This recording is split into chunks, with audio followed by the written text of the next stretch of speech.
सोई जो राम रचि राखा, को करि तर्क बढ़ावे साखा। हो धीरज धर्म मित्र अरुनारी, आपद काल परखियो चारी। अर्थात भगवान श्री राम ने जो भी लीला पहले से ही रच रखी है वही होगी। हमारे या आपके करने से कुछ भी बदल नहीं सकता। बुरे समय में ये चार चीजें हमेशा परखी जाती हैं: धैर्य, मित्र, पत्नी और धर्म। हरे कृष्णा, जय श्री राम। आज रामायण की ये चौपाइयां सुनकर आपने अंदाजा भी लगा लिया होगा कि आज आप कार्तिक मास महात्म्य के अध्याय 21 का रसपान तो करेंगे ही करेंगे, साथ ही आप सुनेंगे भगवान श्री राम की कथा। और क्योंकि 1 नवंबर को गोपाष्टमी है, ऐसे में गोपाष्टमी का व्रत कब और कैसे किया जाता है, किन नियमों का पालन किया जाता है, कौन सी कथा इस दिन सुनी जाती है, जो लोग भी भगवान कृष्ण में विश्वास रखते हो उन्हें इस कथा को जरूर पढ़ना या सुनना चाहिए। और गोपाष्टमी के दिन बहुत ही सरल और आसान विधि से कुछ ना कुछ पूजा भी अवश्य करनी चाहिए, जिसकी वीडियो आपको हमारे चैनल पर बहुत जल्दी मिल जाएगी। हो सके तो उस वीडियो को आप जरूर देखिएगा।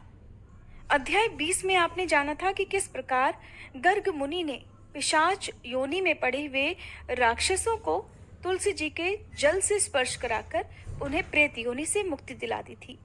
यहाँ तक की कथाएं सुनने के बाद अब ऋषियों ने श्री सूत जी से कहा, हे सूत जी महाराज, अब कार्तिक शुक्ल अष्टमी, जिसे गोपाष्टमी भी कहते हैं, उसका भी महात्म्य सुनाने की कृपा कीजिए। तब श्री सूत जी बोले, हे ऋषियों, बाल्यावस्था में भगवान श्री कृष्ण ने कार्तिक शुक्ल अष्टमी तिथि से ही गौओं को चराने के लिए जंगल में ले जाना प्रारंभ किया था, इसलिए यह अष्टमी गोपाष्टमी कहलाती है। सभी मनोकामनाओं की पूर्ति करने के लिए इस दिन गौओं का पूजन करके गाय की परिक्रमा करें और फिर गौओं के पीछे कुछ दूर तक जरूर जाएं। इस दिन भगवान कृष्ण की परम प्रिया श्री राधा जी के नाम से विख्यात राधा कुंड में स्नान करके जो भी व्यक्ति भगवान कृष्ण का पूजन करता है उसके सभी पाप तुरंत ही नष्ट हो जाते हैं। गोपाष्टमी के दिन की महिमा का वर्णन करते हुए श्री सूत जी ने आगे कहा, हे ऋषियों, इस दिन सायंकाल गोधूली बेला के समय गौओं के पीछे पीछे चलने से अनेकों जन्मों के पाप जड़ सहित नष्ट हो जाते हैं। इस दिन गौओं का दान करने से असंख्य गौओं के दान का फल प्राप्त होता है और गाय की सेवा करने से परम पद की प्राप्ति होती है। अगर संयोगवश इस दिन सायंकाल के समय श्रवण नक्षत्र हो तो वह जयंती योग हो जाता है और जयंती योग युक्त गोपाष्टमी को स्नान, दान आदि करने से मनुष्य निश्चय ही मोक्ष को प्राप्त कर लेता है, इसमें तनिक भी संदेह नहीं। महाराज पृथु ने देवर्षि नारद से विनय पूर्वक कहा, हे भगवान, आप तो सभी वेदों, शास्त्रों और पुराणों के ज्ञाता हैं, सो अब कृपा करके ये भी बतलाइए कि किस देवता की कितनी कितनी परिक्रमा करनी चाहिए और उनका क्या क्या फल प्राप्त होता है। राजा पृथु का यह प्रश्न सुनकर देवर्षि नारद कहने लगे, नारायण नारायण। हे राजन, देवी की 1 और सूर्य की और अग्नि की 7, गणेश जी की 3, शिव जी की आधी, पितरों की 3 और या 4 और भगवान विष्णु की 4 परिक्रमाएं अथवा प्रदक्षिणा ही लगानी चाहिए। इस संबंध में एक इतिहास सुनाता हूँ, ध्यान पूर्वक सुनो, जो किसी समय बृहस्पति जी और देवराज इंद्र का संवाद है और स्वयं ब्रह्मा जी ने मुझे सुनाया था। देवर्षि नारद ने कहा, वैवस्वत मनवंतर में एक बार देवराज इंद्र सहित सभी देवता देवगुरु बृहस्पति जी के पास गए और उनसे पूछा कि हे गुरुदेव, ब्रह्म काल से पहले यह सृष्टि कैसी थी, इंद्र आदि देवगण कैसे थे और उनका क्या क्या कर्म था। यह सुनकर बृहस्पति जी कहने लगे कि हे देवताओं, उस समय की बात तो हम भी नहीं जानते, क्योंकि उस काल को बीते अब तक 6 मनवंतर हो चुके हैं, परंतु आपकी ही नगरी में सुधर्मा रहता है, वो सब कुछ बता सकता है। ऐसा कहकर बृहस्पति देव जी इंद्र आदि सभी देवताओं को लेकर सुधर्मा जी के पास आए। सुधर्मा जी ने देवगुरु सहित इंद्रादि देवताओं का यथाविधि पूजन और आदर सत्कार किया। देवराज इंद्र सुधर्मा जी की राज लक्ष्मी और वैभव को देखकर दंग रह गए और पूछ बैठे कि हे सुधर्मा, इतनी सारी राजलक्ष्मी और वैभव तुम्हें कैसे प्राप्त हो गया? तुमने कौन सा ऐसा यज्ञ, दान और तप कर लिया है जिससे ब्रह्म काल से पहले की बातें भी तुम जान सकते हो? ये जानने की हमारी इच्छा है, कृपा पूर्वक यह बताने की कृपा करो। सुधर्मा ने उत्तर दिया, हे इंद्र, जब 4 युगों की 1000 चौकड़ियां बीत जाती हैं, तब ब्रह्मा जी का एक दिन होता है। उस एक दिन में 14 मनु और इंद्र होते हैं। जब हम विष्णु लोक में थे, तब वहां पर रहते हमारे सामने इतने ब्रह्मा हो चुके हैं कि हम भी उनकी गणना नहीं कर सकते। उसके बाद हम यहाँ स्वर्ग में आ गए। हमने जो एकमात्र अच्छा कर्म करके इतनी लंबी आयु पाई है, अब उसका विवरण भी सुनो। पहले जन्म में मैं एक मांस भक्षी गिद्ध हुआ करता था। एक समय कार्तिक शुक्ल नवमी को श्री विष्णु जी के मंदिर पर बैठा हुआ था कि एक शिकारी ने एक बाण मारा, जिससे घायल होकर मैं विष्णु मंदिर में आ गिरा। उसी समय मांस के लोभी एक कुत्ते ने आकर मुझे पकड़ लिया। उसे देखकर अन्य कुत्ते भी वहां पर आ गए और वह कुत्ता उनसे डरकर मंदिर के चारों ओर चक्कर लगाने लगा। अन्य कुत्ते भी उसके पीछे पीछे भागते रहे। उस कुत्ते ने मुझे मुंह में पकड़कर परिक्रमा की थी। इस प्रकार अनजाने में ही सबने विष्णु जी के मंदिर की परिक्रमा कर ली। इसी बीच मेरी मृत्यु हो गई। मंदिर की प्रदक्षिणा अर्थात परिक्रमा से भगवान विष्णु अत्यंत प्रसन्न हो गए और फिर मुझको अपना परम पद दे दिया। ये बात सुनकर देवराज इंद्र और अन्य सभी देवता अत्यंत प्रसन्न हुए और उन्होंने भी भगवान का पूजन करके प्रदक्षिणा की। इसके पश्चात देवर्षि नारद ने इस नवमी और भगवान की परिक्रमा का महत्व बताते हुए आगे कहा कि हे राजन, कार्तिक शुक्ल नवमी सतयुग की आदि तिथि है। उस दिन भगवान की पूजा, प्रदक्षिणा, व्रत, दान, तप और यज्ञ करने से कई गुना फल मिलता है। अगर कार्तिक शुक्ल नवमी को मथुरा में जाकर भगवान का पूजन और परिक्रमा की जाए तो उससे अनंत गुना फल की प्राप्ति होती है। परिक्रमा करने में जितने पग अर्थात कदम उठते हैं, उसके उतने ही कुल वैकुंठ लोक में वास करते हैं, उसके उतने ही कुलों का उद्धार हो जाता है। अगर मथुरा नगरी बहुत दूर हो तो अन्य किसी धार्मिक स्थान पर जाकर परिक्रमा करनी चाहिए। अगर ऐसा भी संभव ना हो तो ब्राह्मण, विष्णु जी की प्रतिमा, गाय, तुलसी जी अथवा शालिग्राम जी की प्रदक्षिणा ही कर लेनी चाहिए। समुद्र सहित संपूर्ण पृथ्वी की परिक्रमा करने से जो फल प्राप्त होता है, वही अनंत पुण्य फल तुलसी जी अथवा शालिग्राम जी की परिक्रमा करने से प्राप्त हो जाता है। कार्तिक के शुक्ल पक्ष की नवमी को गऊ, ब्राह्मण, देव मंदिर, तुलसी, वन, साधु, वैरागी, जीवन मुक्त परमहंस, गृहस्थ, वेद, उपवेद और पुराण, ये सब ग्राम में ही वास करते हैं। अतः अपने ग्राम अर्थात गांव की परिक्रमा करने मात्र से इन सभी की परिक्रमा भी हो जाती है। ग्राम की परिक्रमा करने के लिए प्रातःकाल ब्रह्म मुहूर्त में उठकर शौच, स्नान आदि नित्य कर्म से निवृत्त होकर कमंडल हाथ में लेकर ओम नमो भगवते वासुदेवाय मंत्र का जाप करता हुआ सूर्य उदय होने से पहले ही परिक्रमा प्रारंभ कर देनी चाहिए। ब्राह्मण, देव स्थान अर्थात मंदिर, तुलसी जी और शालिग्राम जी की मूर्ति की परिक्रमा सूर्योदय के बाद भी की जा सकती है। इसके आगे देवर्षि नारद जी ने महाराज पृथु को जो भी कथाएं सुनी, उनका वर्णन आप आने वाले अध्याय में सुनिएगा। इससे पहले कि किसी वीडियो में किसी ने पूछा था कि ब्रह्म मुहूर्त में ही पूजा पाठ को इतना महत्व क्यों दिया जाता है, या ब्रह्म मुहूर्त में उठकर पूजा करने से किस लाभ की प्राप्ति होती है, तो इसके बारे में इस वीडियो के लास्ट में मैं आपको बताऊंगी। हो सके तो वीडियो को आप लास्ट में जरूर सुनिएगा। और जो भी कथाएं मैं आपको सुनाती हूँ, उसमें स्क्रीन पर आपको बहुत ज्यादा पिक्चर्स नजर नहीं आती होंगी। इसके 2 कारण हैं। एक तो सबसे पहला कि जब हम बिना पिक्चर देखे मन से कोई भी कथा सुनते हैं, कोई भी कहानी सुनते हैं, तो हमारे मन की स्क्रीन पर पिक्चर खुद ही खुद चालू हो जाती है। हम अपने मन की आंखों से अपने आप अपने अपने भावों के अनुसार जिस तरह चाहे उस कथा को देख सकते हैं। दूसरी बात कि जो भी कथाएं मैं आपको सुनाती हूँ, उसमें जो भी पिक्चर्स की जरूरत होती है, उसमें थोड़ी सी प्रॉब्लम हो सकती है, कॉपीराइट आ जाता है या बहुत सारी दिक्कत हो जाती है। ये पिक्चर्स जो है ये फ्री में नहीं होती हैं। यही कारण है कि मैं अपनी स्क्रीन पर पिक्चर्स बहुत कम से कम लगाती हूँ। तो चलिए अब आपको रसपान कराते हैं भगवान श्री राम की कथा का। और ये कथा तब की है जब भगवान श्री राम का राज्याभिषेक होने वाला था। उनके वनवास से पहले की ये कथा है। अयोध्या नगरी को दुल्हन की तरह सजाया गया था। अयोध्या का वह रूप देखकर मंथरा को बड़ा आश्चर्य हुआ। वहां पास ही दूसरी छत पर उसने श्री राम की धाई माँ को देखा तो उसका मुख बड़ी प्रसन्नता से खिला हुआ था। उसने पीले रंग की रेशमी साड़ी पहनी हुई थी, जिसे देखकर मंथरा ने पूछा, धाई जरा बताओ तो सही, आज श्री राम जी की माता इतनी हर्षित होकर लोगों को धन क्यों बांट रही है और यहाँ के सभी मनुष्य आज इतने प्रसन्न क्यों दिखाई दे रहे हैं?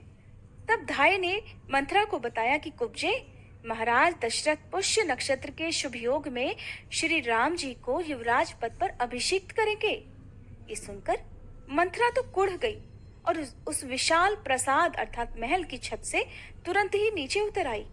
महल में पहुंचते ही सबसे पहले उसने कैकई से कहा कि मूर्खे उठ, तेरे ऊपर तो विपत्तियों का पहाड़ टूट पड़ा है और फिर भी तू यहाँ मजे से सो रही है।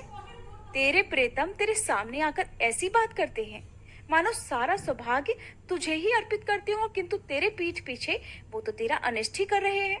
मंथरा की बात सुनकर कैकई को बड़ा आश्चर्य हुआ।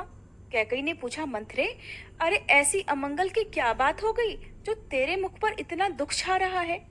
मंथरा तो बातचीत में बड़ी कुशल थी।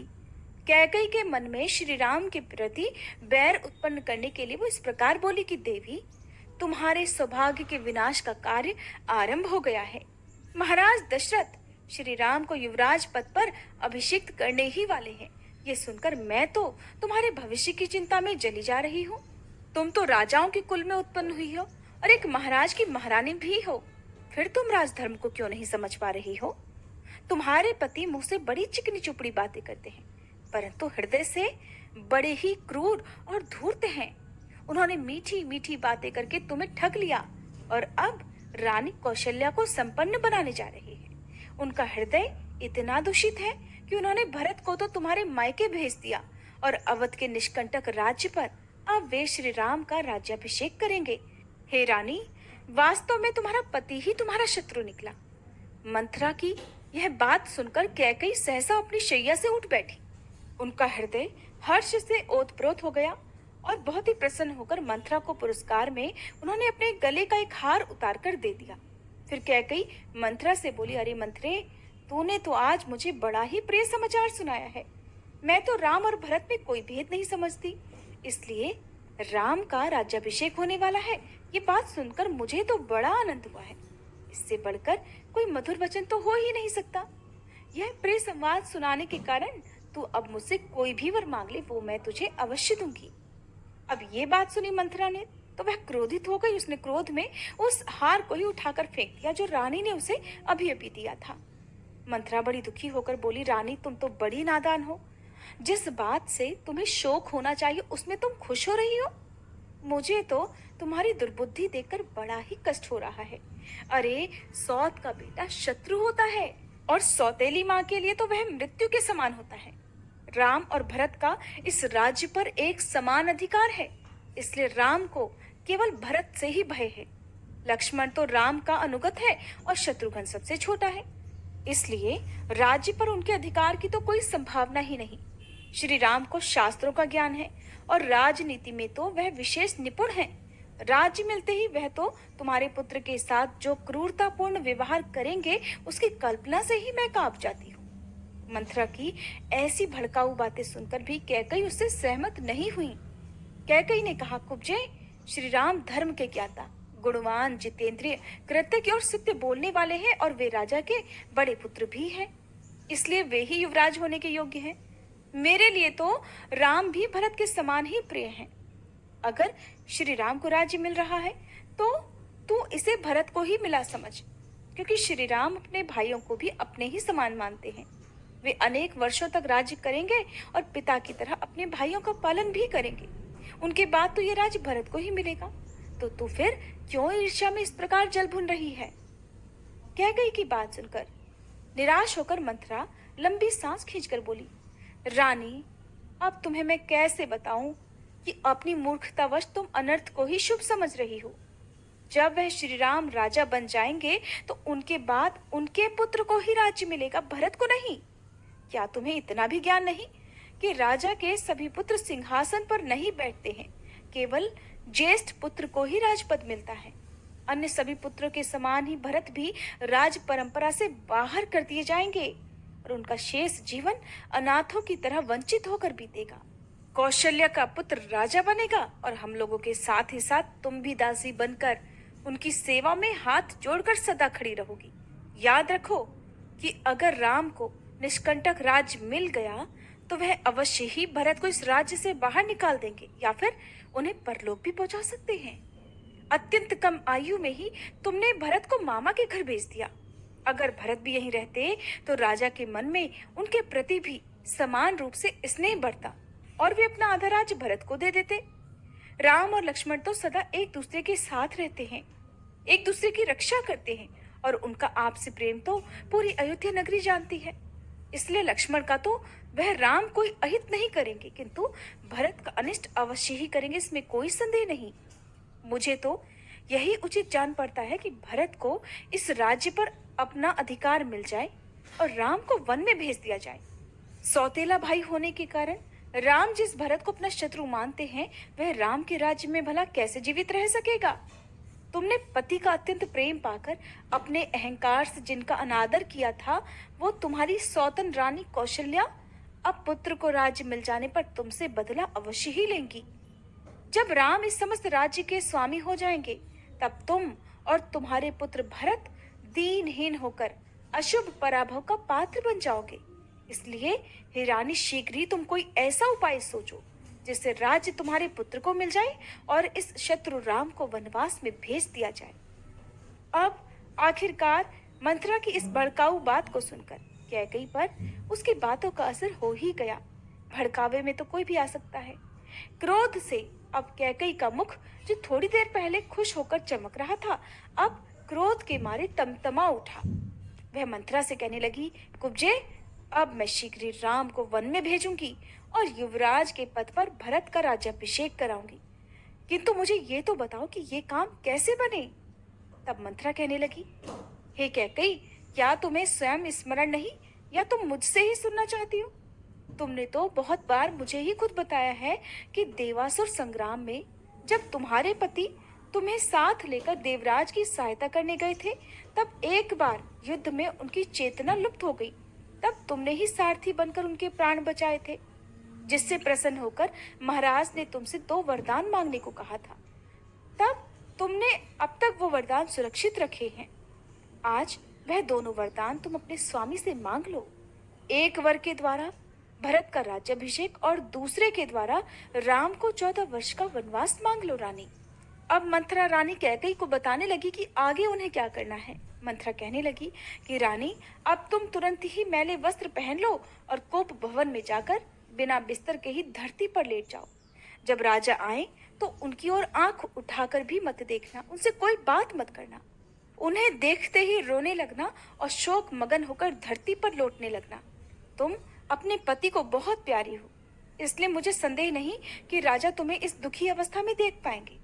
तुम्हें प्रसन्न करने के लिए वो कुछ भी कर सकते हैं, क्योंकि राजा तुम्हारी किसी भी बात को टाल नहीं सकते।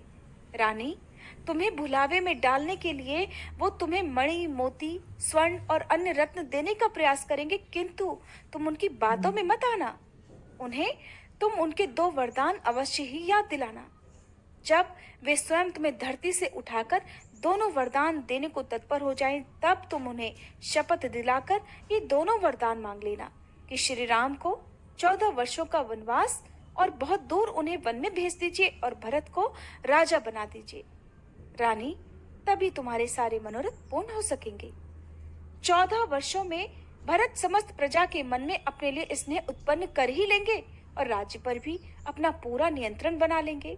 उनका सैन्य बल भी बढ़ जाएगा और अयोध्यावासी तब तक श्री राम को भूल भी जाएंगे।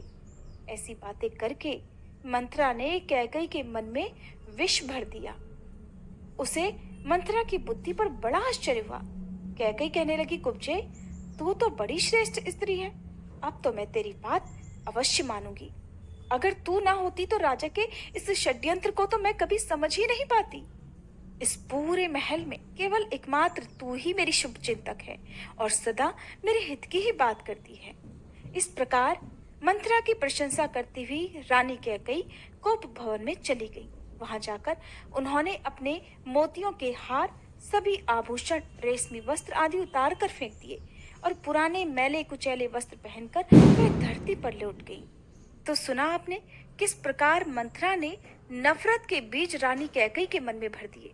किस प्रकार एक भाई को दूसरे भाई से अलग करने के लिए, किस प्रकार एक माँ से उनका बेटा, उनकी बहू अलग करने का प्रयास किया। यही सब कुछ इस घोर कलयुग में भी होता है। अगर गौर से पढ़ा जाए तो रामायण की सारी कहानियां हमारे आसपास ही आपको खुद से प्रकट रूप में होती हुई नजर जरूर आ जाएगी। आपको आज की कहानी कैसी लगी, मुझे कमेंट करके जरूर बताइएगा। और आप में से ऐसे कितने भक्त हैं जिन्होंने हमारे चैनल पर अब तक श्रीमद् भागवत महापुराण की कथाएं सुनी जो अधूरी हैं, और अब आगे मार्गशीर्ष मास में आप उन कथाओं को आगे से सुनना चाहते हैं जहां से वो कथाएं बीच में रह गई थी। मुझे क्षमा कीजिएगा, आप जानते ही हैं कि आजकल यूट्यूब पर मुझे बहुत सारी वीडियोस अपलोड करनी होती हैं, समय का अभाव है, और आप में से अधिकतर लोग केवल कार्तिक मास की ही कथाएं सुनना पसंद करते हैं। लेकिन मैं अपना किया हुआ वादा अब पूरा करना चाहती हूँ। मुझे आप सभी के सहयोग की आवश्यकता है। अगर हो सके तो मुझे कमेंट जरूर कीजिएगा। और जितने भी लोग कार्तिक के महीने में हमसे नए जुड़े हैं, और अगर आपने भागवत कथा नहीं सुनी है तो प्लीज़ उन कथाओं को आप जरूर सुन लीजिएगा, ताकि जब से हम नई अध्याय शुरू करें तो उन कथाओं को आप हमारे साथ साथ सुन सकें। पूजा करने के लिए या फिर ध्यान लगाने के लिए, किसी मंत्र का जाप करने के लिए ब्रह्म मुहूर्त का समय ही सबसे उत्तम समय क्यों माना जाता है? तो देखिए, ब्रह्म मुहूर्त के समय संपूर्ण वातावरण में शांति और पवित्रता होती है, और माना जाता है कि इसी मुहूर्त में आकाश में देवी देवतागण भ्रमण करते हैं। इस समय वातावरण में सत्व गुण की प्रधानता रहती है, और देवताओं के आह्वान से, पूजन करने से विशेष लाभ की प्राप्ति होती है। इतना ही नहीं, सभी पवित्र जलों में, और आप जिस जल से अपने घर पर स्नान करते हैं उस जल में भी देवी देवताओं का वास माना जाता है। यही कारण है कि हर दिन आपको ब्रह्म मुहूर्त में स्नान करने की भी सलाह दी जाती है। ब्रह्म मुहूर्त के समय सभी प्रमुख मंदिरों के दरवाजे भी खोल दिए जाते हैं, ताकि सभी देव अपना अपना स्थान ग्रहण करें। इसी समय उनके श्रृंगार और पूजन का प्रावधान भी किया जाता है। साथ ही ब्रह्म मुहूर्त में उठने से भक्तों को बल, बुद्धि, विद्या, सौंदर्य और स्वास्थ्य की प्राप्ति भी होती है। आयुर्वेद के अनुसार अगर हम ब्रह्म मुहूर्त में उठकर टहलने जाते हैं तो हमारे शरीर में संजीवनी शक्ति का संचार होता है। इसका कारण ये है कि इस समय चलने वाली वायु पूरी तरह से निर्मल और शुद्ध होती है, और यह शुद्ध वायु हमारे शरीर के कण कण को शुद्ध कर देती है, जीवंत कर देती है। ब्रह्म मुहूर्त का समय कुछ भी लिखने और पढ़ने के लिए भी उत्तम माना जाता है, और जो विद्यार्थी होते हैं उनके लिए तो यह समय बहुत अनुकूल होता है, क्योंकि सारे दिन में एकमात्र यही एक ऐसा मुहूर्त होता है जिस समय हमारे मन की एकाग्र शक्ति बहुत ज्यादा होती है। जिसका मन बहुत ज्यादा चंचल हो, अगर वो भी ब्रह्म मुहूर्त में उठकर ध्यान लगाए या अपना कुछ भी पूजा पाठ या पढ़ाई लिखाई से संबंधित कोई भी कार्य है वो करे, तो उनका मन भी जरूर उस काम में लगेगा जिसको सारा दिन करने में उन्हें बहुत परेशानी होती है। तो ये था ब्रह्म मुहूर्त का रहस्य। उम्मीद करती हूँ आपके सवाल का जवाब मुझे मिल जाएगा। ये सवाल जिन्होंने भी पूछा था, हो सके तो प्लीज़ एक बार फिर से आप अपना नाम कमेंट बॉक्स में लिखकर मुझे ज़रूर बताइएगा।